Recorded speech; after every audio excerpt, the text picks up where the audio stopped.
प्यारे बच्चों, आज हम नव्यम पुस्तक के भाग 1 संस्कृत पाठ्य पुस्तक का 13वां पाठ जो कि प्रभात वेला है वो आपको पढ़ाएंगे। ठीक है। इससे पहले हम आपको प्रथम, द्वितीय, तृतीया, चतुर्थी विभक्ति तक पढ़ा चुके हैं। ये पाठ आपका पंचमी विभक्ति में है, जिसको आप अपादान कारक भी कहते हो। ओके, आप देखो शुरू में ऊपर लाइनें भी लिखी हुई हैं आपकी पुस्तक में। अपादान कारक में पंचमी विभक्ति का प्रयोग होता है। इसका चिन्ह से अलग होने से है। जब कोई वस्तु किसी चीज से अलग होती है तो वहां पर पंचमी विभक्ति का प्रयोग किया जाता है। ठीक है। और आपकी पुस्तक में क्या लिखा है? जिस शब्द से किसी व्यक्ति या वस्तु के अलग होने का भाव स्पष्ट हो उसे अपादान कारक कहते हैं। तो ध्यान दीजिएगा कैसे कौन सी वस्तु किस किस से अलग हो रही है और पंचमी विभक्ति लगातार लगती जा रही है। फर्स्ट है प्रातः काल भवति। प्रातः काल होता है सूर्य पूर्व दिशायाम उदयति। सूर्य पूर्व दिशा से उदय होता है। प्रकाशा सूर्यात् प्रभवति। प्रकाश सूर्य से उत्पन्न होता है। खगाः प्रातः काले कलरवम कुर्वन्ति। पक्षी प्रातः काल में कलरव करते हैं। वर्षा मेघात् भवति। वर्षा मेघ से होती है। देखो मेघ अलग होते हैं, मेघ से जब पानी निकलता है तो वो अलग हो जाता है, इसीलिए यहाँ पर सब जगह पंचमी विभक्ति है। मेघा आकाशे भवन्ति। बादल आकाश में होते हैं। वातावरणम वृक्षेभ्यः शुद्धम भवति। वातावरण वृक्षों से शुद्ध होता है। पंचमी विभक्ति बहुवचन, वृक्ष बहुत सारे हैं, तो जैसे आप देव के रूप में पढ़ते हो देवात् देवाभ्याम देवेभ्यः, ऐसे ही वृक्ष शब्द भी पुल्लिंग है, तो वृक्षात् वृक्षाभ्याम वृक्षेभ्यः बहुवचन में। कृषकाः क्षेत्रे गच्छन्ति। किसान खेत में जाते हैं। जनाः स्व स्व कार्यम कुर्वन्ति। लोग अपना अपना कार्य करते हैं। ठीक है। Now second para. एषा केदारा अस्ति। केदारा मीन्स क्यारी। ये क्यारी है। बीजात अंकुरा प्रभवति। बीज से अंकुर उत्पन्न होता है। अंकुरात पादपा विकसति। अंकुर से वृक्ष विकसित होता है। पादपात पुष्पाणि विकसन्ति। वृक्ष से पुष्प विकसित होते हैं। पुष्पेभ्यः सुगंधा प्रसरति। फूलों से सुगंध फैलती है। Next para. गंगा गोमुखात निर्गच्छति। गंगा गोमुख से निकलती है। विद्युत जलात् प्रभवति। बिजली जल से उत्पन्न होती है। सा आपणात् आगच्छति। वह दुकान से आती है। यहाँ पर आता है नहीं लिखोगे क्योंकि सा स्त्रीलिंग है। ध्यान दीजिए, सा शब्द स्त्रीलिंग है और जब आप पुल्लिंग में लिखते हो तो स लिखकर उसके आगे विसर्ग लगाते हो, तो यहाँ लिखोगे वह दुकान से आती है।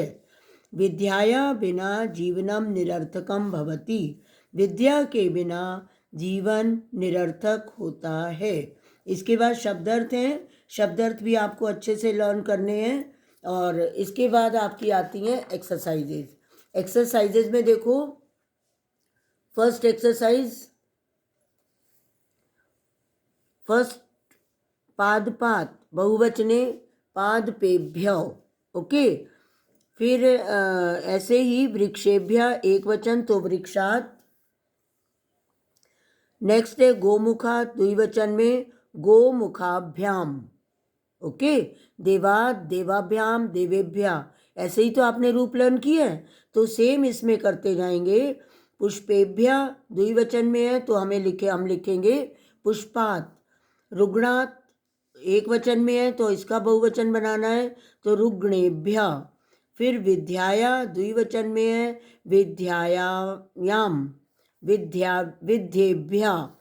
नेक्स्ट आ जाओ फिर आपके शुद्ध अशुद्ध वाक्य हैं, तो इसमें खाली आपका ग वाला ठीक है, बाकी सब रॉन्ग है। ओके, फिर थर्ड क्वेश्चन पर आइए। पत्राणि पतंती, किससे पत्ते गिरते हैं? वृक्षात। जलम वर्षति, मेघात। छात्र डैश आगच्छति, विद्यालयात। फिर डैश बिना सफलता न भवति, परिश्रमेण। ओके, इतना ही करिएगा बुक में। आगे अब नेक्स्ट चैप्टर स्टार्ट करा देते हैं, जो है आपका चतुर्दशा पाठा, प्रधानमंत्री महोदयस्य भवनम, प्रधानमंत्री महोदय का भवन। तो ध्यान से देखते जाओ अपनी बुक्स में, और यहाँ भी आपको मैं अच्छा सा एक्सप्लेनेशन करा रही हूँ। अहम प्रधानमंत्री महोदयस्य भवनम गच्छामि, मैं प्रधानमंत्री महोदय के भवन में जाती हूँ। तस्य भवनम अति विशालम सुंदरम च अस्ति, उनका भवन अत्यधिक विशाल और सुंदर है। मम गृहम अति दूरम न अस्ति, मेरा घर अधिक दूर नहीं है। तस्य भवनम परिता अति विशाला वाटिका अस्ति। अब यहाँ सारी विभक्तियाँ कंबाइंड है, 5 विभक्ति तक आपको पढ़ा दिया है, तो अब यहाँ पर कंबाइंड विभक्ति दी जा रही हैं। तस्य भवनम परिता अति विशाला वाटिका अस्ति, उनके भवन के, परिता मीन्स चारों ओर, अत्यधिक विशाल वाटिका है।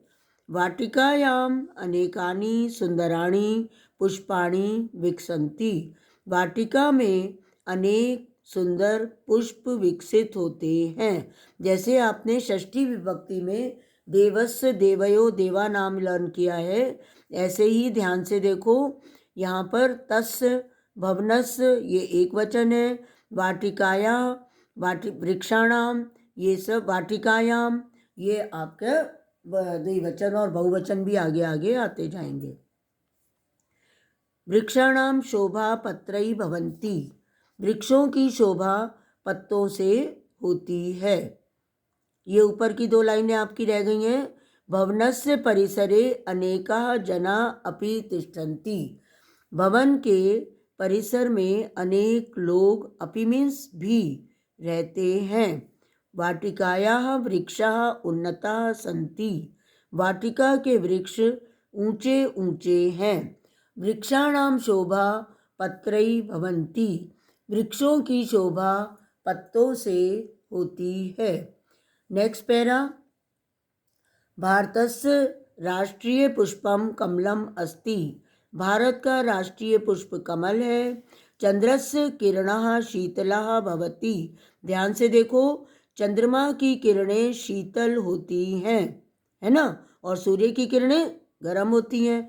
तो हम यहाँ पर लिखेंगे, ये आपका क्वेश्चन भी है, चंद्रस्य किरणः शीतलः भवति, चातकस्य प्रिया मेघा भवति, चातक के प्रिय मेघ होते हैं। भारतस्य राष्ट्रीय पक्षी मयूरा अस्ति, भारत का राष्ट्रीय पक्षी मयूर है। मयूरस्य मेघा प्रिया भवति, मोर के मेघ प्रिय होते हैं। क्यों मोर के मेघ प्रिय होते हैं? मोर को मेघ क्यों पसंद है? क्योंकि जब मेघ गरजते हैं तो मोर नाचता है, प्रसन्न होता है। हंसस्य वर्णा श्वेता अस्ति, हंस का रंग सफ़ेद होता है। वृक्षाणाम पत्राणि हरितानि सन्ति, वृक्षों के पत्ते हरे होते हैं। कोकिलाया स्वरा मधुरा अस्ति, कोयल का स्वर मधुर होता है। सूर्यस्य प्रकाशा प्रचंडा भवति, सूर्य का प्रकाश प्रचंड होता है। एतत् रामायणस्य पुस्तकम् अस्ति, ये रामायण की पुस्तक है। रामायणस्य कवि महर्षि वाल्मीकि अस्ति, रामायण के कवि महर्षि वाल्मीकि हैं। भारतस्य चत्वारः वेदा सन्ति, भारत के 4 वेद हैं, ऋग्वेद, यजुर्वेद, सामवेद और अथर्ववेद। ये आप सबको क्वेश्चन पता है कि भारत में 4 वेद होते हैं प्राचीन काल से ही। सबसे प्राचीन ऋग्वेद है, उसके बाद यजुर्वेद, सामवेद और अथर्ववेद। इस प्रकार ये चैप्टर आपका हिंदी अनुवाद के लिए कंप्लीट हो रहा है। इसके बाद हम करेंगे एक्सरसाइजेज। शब्द अर्थ तो आप हर चैप्टर के ही लर्न करोगे। क्वेश्चन आंसर वन वर्ड हैं, टिक करते जाइए अपनी अपनी बुक्स में।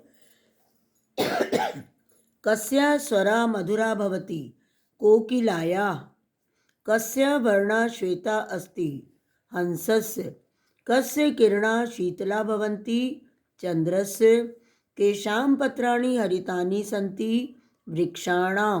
देखिए सेम विभक्ति आ रही है आंसर में भी।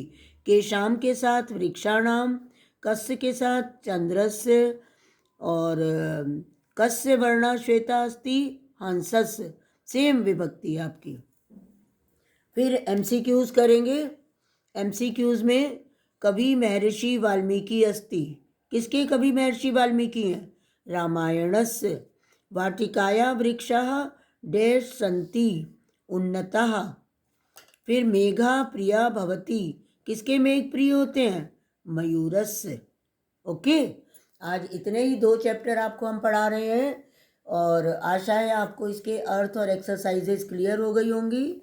अगर कोई प्रॉब्लम है तो कमेंट बॉक्स में ज़रूर कमेंट करिएगा।